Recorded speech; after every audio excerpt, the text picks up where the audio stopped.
recordings for the last couple of days. Today the cool change is in, so I'm getting some gardening done.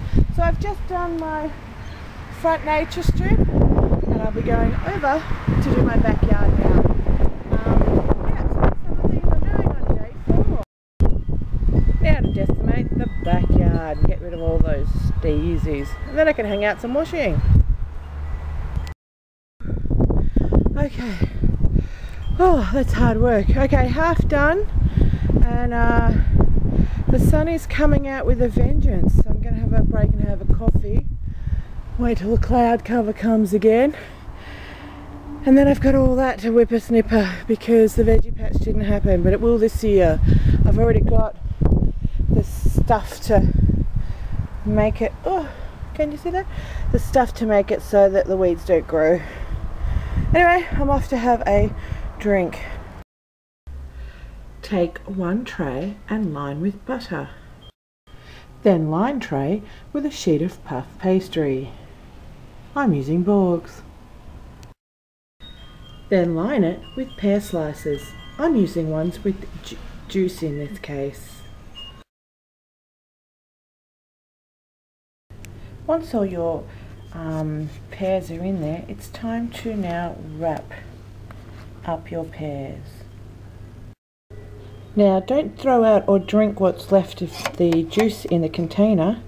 You'll need that for later. You can heat it up and use it as a pear sauce. Just a little bit of temperature and it will thicken it right up. Make sure you preheat your oven before you put it in. I've got an old oven. It's in Fahrenheit. So roughly 400 to 450 Fahrenheit. Looks yummy. Let's see how it eats. Okay, so that's what it looks like, but no dessert is finished for a grandfather without some cream. Because you know my grandfather likes cream. But he's old, so you got to give him something good. And I didn't cook with some cream. You know grandfathers like cream. And I didn't actually cook my juice, but I'm going to add a little bit now to give it some pear flavour, because it's hot here today, so yeah. Anyway, it looks good. Let's see what the Pa thinks. Here you go, Pa. Thank you. How's that look? Terrific. Looks terrific? Awesome.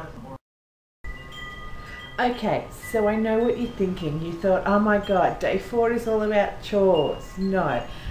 I finished mowing the lawn and I finished cooking my pastry thing that I made, and it actually turned out really well and Pa enjoyed it, so that's awesome. Pa's in the lounge room now. He's meant to be watching the cricket because that's what he wanted to do, and the cricket is on, and I was sitting with him and I had to move because he kept telling me about the cricket, and I hate, oh my god, I so hate the cricket, but he likes it, so it's on. So to stop him talking to me about the cricket, I had to go into another room. And I've just walked past him now and seen he's not even watching the cricket, he's reading a book. So go figure. Anyway, as long as he's happy and he's not annoying me, that's great. It's really windy here, which is why my wind chimes are going off. Hope you don't mind, but I really like the sound, so I'm not worried about it. Okay, so today, on day 4, I had a really interesting thought pop in my head. And what it was is, wait for it, yep, what it was is that I wanted to say congratulations to Cory of SMP Films and Caters. I just realised, I watched the video, got excited, jumped up and down, and I haven't congratulated them, so congratulations guys.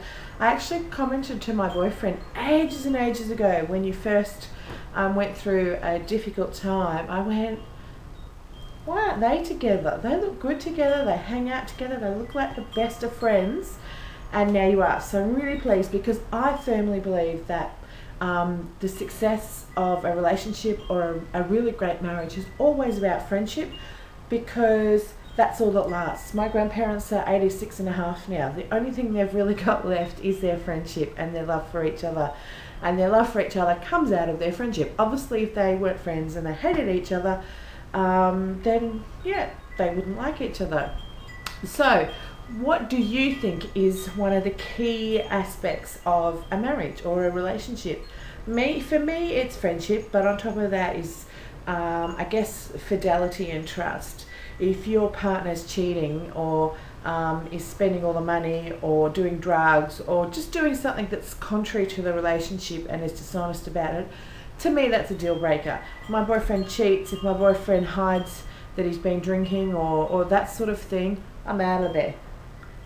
I guess the other thing for me too, because I've grown up with alcoholics around, if my partner started drinking all the time and becoming abusive, that would also send me out the door. But for me, my foundation of a solid relationship is mutual trust and respect, because obviously we've got to like each other and we need to have the same values. So for Damien and I, that's been, I guess that's been a key thing for us. We both don't believe in cheating on each other. We both don't believe that we have a right to force the other person to do what they don't want to do because we want to do it. So we're kind of independent and segregated like that. However, we do support each other. We do uplift each other. I don't tell him he's a shit boyfriend all the time. And if I do, when I do it, it's usually a joke and we're laughing about it and he knows I'm joking. But I also make sure that I balance that with all the positives.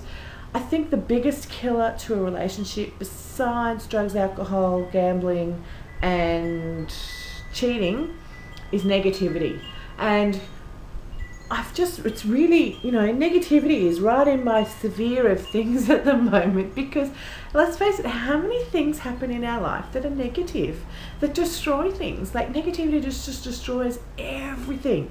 And I think the foundation of depression is negativity. When you're negative and everything's bad and nothing's ever good, that's when depression comes. So my question today is, what do you think is the foundation of a solid relationship? Now, you thought that I would forget, but I haven't. I do have a challenge. So I'll just go and get the cup so you can see it, and I'll let you know what that challenge is. Okay, so what it is it's a Dilbert cup, and it says, "Danger, danger, the stupidity vortex is growing more powerful." So I thought this was kind of appropriate because I've had a few stupidity moments lately. So there's the cup. Now I've got 10 of these, all in their own little boxes. So how do you get one of these? It's really simple. Okay, so to win the coffee cup, all you have to do is do me a video response. And what I want you to tell me in your video response is, what vortex of stupidity have you fallen into and how did you get out? Just because, we all fall into random acts of stupidity, and sometimes it's funny and it's good and sometimes it's just not, and you're like, please let me out.